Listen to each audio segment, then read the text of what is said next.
Imagine facing an enemy more than 60 times your size, yet still holding your ground. How did a small band of 3,000 Muslim warriors manage to survive against 200,000 Byzantine soldiers? In the year 629 AD, a pivotal event unfolded that would set the stage for centuries of conflict and cooperation. The first major clash between Muslims and Christians, the Battle of Mutah, took place in the rugged lands of what is now modern-day Jordan. It all began with a diplomatic mission gone tragically wrong. Prophet Muhammad, peace be upon him, sent ambassadors to the Arab tribes under Byzantine control, inviting them to the message of Islam. But in a brutal act that defied all norms of diplomacy, these ambassadors were mercilessly killed by the tribes loyal to the Byzantine Empire. The news of this atrocity reached Medina, and the response was swift. Prophet Muhammad, peace be upon him, assembled a force of 3,000 men, a relatively small army, but one driven by a fierce sense of justice.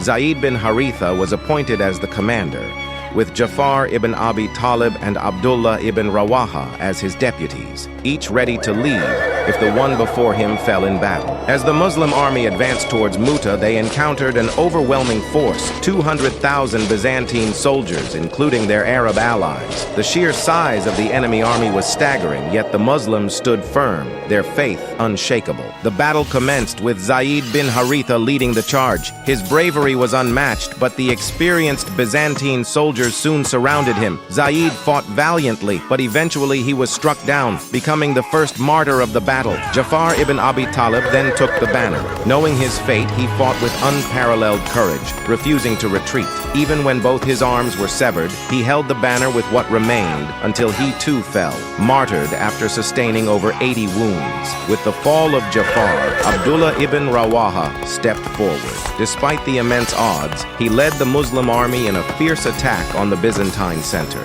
His leadership was marked by his unwavering commitment to the cause, but like his predecessors, he too was martyred. With all three appointed leaders now martyred, the army turned to Khalid bin Walid, a recent convert to Islam but already renowned for his military genius. Khalid assessed the dire situation and knew that the only way to save his men was through strategy, not sheer force. He ordered his troops to create a massive dust cloud by maneuvering in and out of the battle, a tactic designed to make the Byzantines believe that fresh reinforcements had arrived. The ruse worked. The Byzantine forces, already shaken by the Muslims' resolve, mistook the dust cloud for the arrival of new troops. Fearing a prolonged battle, they began to retreat, allowing Khalid to safely withdraw his army back to Medina. Though the battle had no clear victor, its impact was profound. For the first time, a Muslim army had faced the mighty Byzantine Empire and survived. The terror that once surrounded the Byzantine forces began to fade,